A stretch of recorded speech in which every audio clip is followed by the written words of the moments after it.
یہ آپ کو انہیں سکھانا پڑے گا اور ان کو یہ آزادی دینی پڑے گی کہ چاہے وہ کتنے ہی انکمفرٹیبل ہو لیکن آپ سے ہر قسم کا سوال کر سکتے ہیں، آپ سے ہر قسم کے سوال کے متعلق جان سکتے ہیں، آپ سے وہ واضح طور پہ ہر بات شیئر کر سکتے ہیں۔ پیرنٹس کو ان بچوں کے ساتھ اتنا قریبی ریلیشن شپ بنانا پڑے گا۔ نمبر 2، بچوں کو یہ سکھائیں کہ ان کے جسم پہ پوری اجازاری ان کی اپنی ہے، ان کو یہ حق حاصل ہے کہ وہ کسی کو بھی نہ کہہ سکیں، ان کو آپ نے یہ سکھانا ہے کہ نہ کہنا آنا چاہیے انہیں، وہ نہ کہہ سکتے ہیں، اگر وہ کہیں پر انکمفرٹیبل فیل کرتے ہیں تو وہ نہ کہہ سکتے ہیں۔ ان کو مکمل طور پہ آپ کو یہ سکھانا پڑے گا کہ آپ کے پرائیویٹ پارٹس کو کوئی ٹچ نہیں کر سکتا، چاہے وہ بڑا ہو چھوٹا ہو، آپ نے اس کو نہ کہہ دینا ہے، اور کسی کے پرائیویٹ پارٹس کو آپ نے بھی ٹچ نہیں کرنا ہے، آپ نے یہ چیز سکھانی ہے بچیوں کو خاص طور پہ اور بچوں کو بھی۔ نمبر 3، آپ نے اپنے بچوں کی مدد کرنی ہے ایک ایسی لسٹ بنانے میں جس کے اندر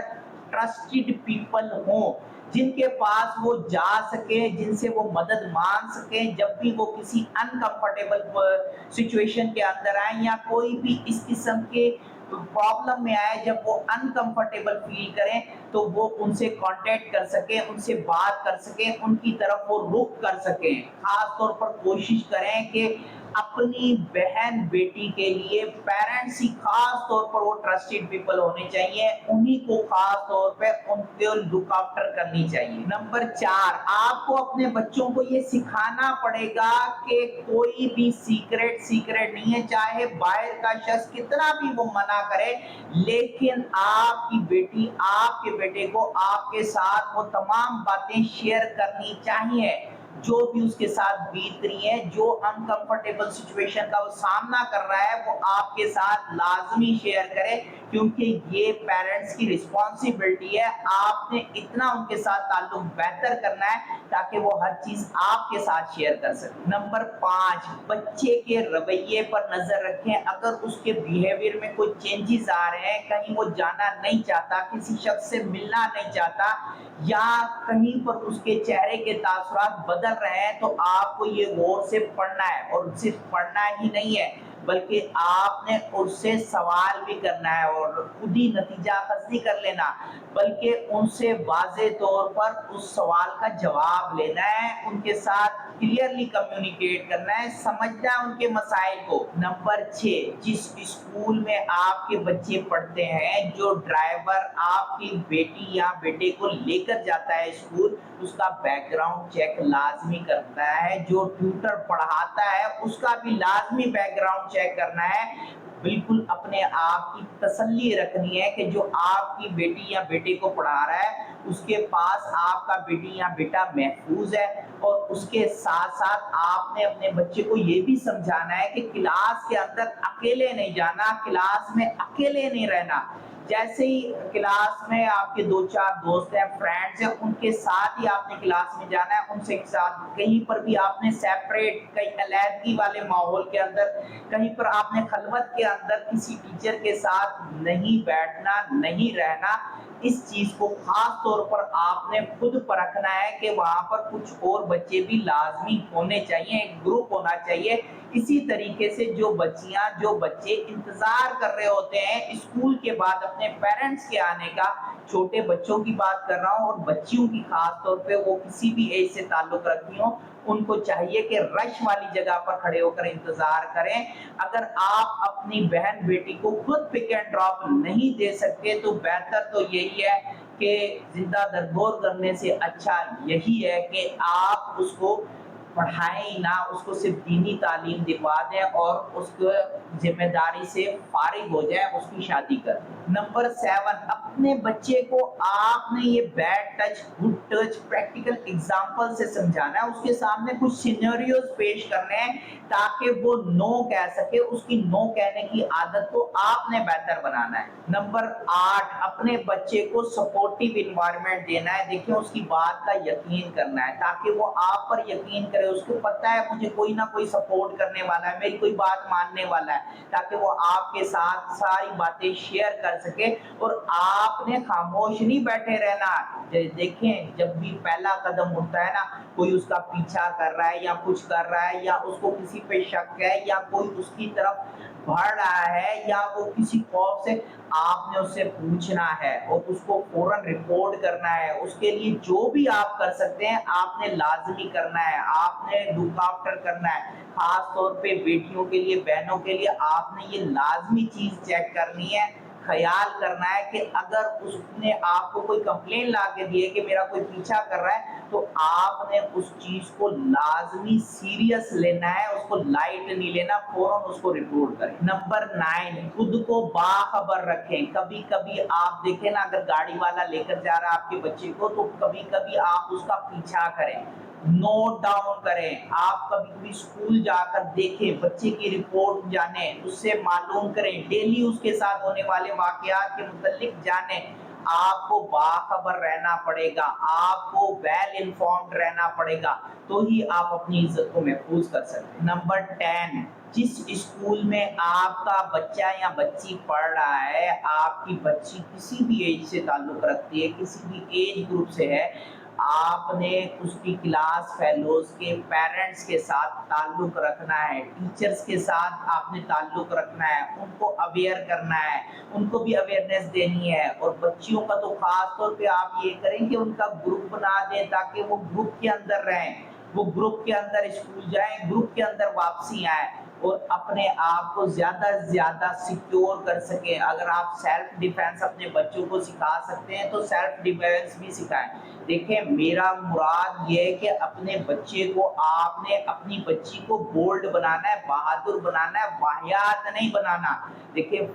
پردے کا جو شرعی حکم ہے وہ بھی اسی وجہ سے آیا تھا کہ اوباش نوجوان مسلم خواتین کو تنگ کرتے تھے, تو اس کے بعد پردے کا حکم آیا تھا. تو خاص طور پہ پردے کا بھی خیال رکھیں. دیکھیں ان تمام چیزوں کے